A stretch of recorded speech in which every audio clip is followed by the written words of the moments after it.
While Scythe may not be as mainstream as other brands like Noctua or Thermalright in the PC building community, the company is far from a minor player.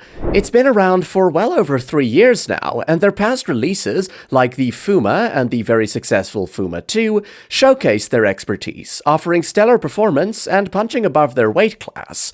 With such a solid track record, I naturally had pretty high expectations for the Fuma 3, and thankfully, it didn't give me much to critique. For starters, the Fuma 3 maintains the twin-tower heatsink dual-fan design of the previous version, and adds higher fin density along with 6 high-quality heat pipes to deliver better cooling performance in a compact design, a main talking point here. The Fuma 3 doesn't have much going on in terms of aesthetics or lighting, since the focus here is purely on performance, and even the design reflects that. For example, it features a narrow heatsink, which avoids RAM clearance issues, and the cutaway sections on the rear fin stack provides ample clearance for memory on older and bulky motherboard VRMs. All of this makes for a much easier installation process, even in space-constrained cases using mini ITX boards. It features two 120mm Case Flex 2 fans, though one is slimmer than the other. The reason for this is to accommodate their reverse jet flow configuration, which in simple terms means the fans spin in opposite directions to generate more static pressure. The fans are rated for over 12,000 hours of use, which shows just how confident Scythe is when it comes to reliability.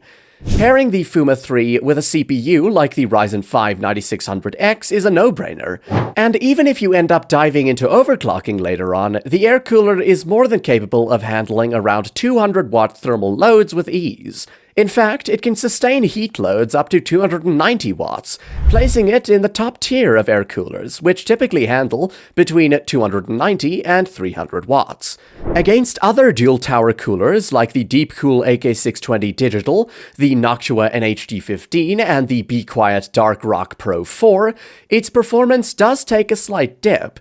But where I think Scythe really excels compared to its peers is in its compatibility and modest 154mm height, making it a practical solution even for older or more budget-friendly cases with limited space. For its price tag, it checks all the right boxes for a commendable upper mid-tier cooler. While it isn't going to blow your mind in terms of thermal performance or noise levels, it still performs well, especially in scenarios where larger coolers won't fit or where more expensive AIOs might not be practical. To sum up, what I like is the perfect memory and GPU clearance. The 154mm height makes it a great fit for less spacious cases, and it's competitive with high-end air coolers without the high price. On the downside, there's no ARGB lighting for those who value aesthetics. Thanks for staying till the end. Remember, you can check current prices in the description below.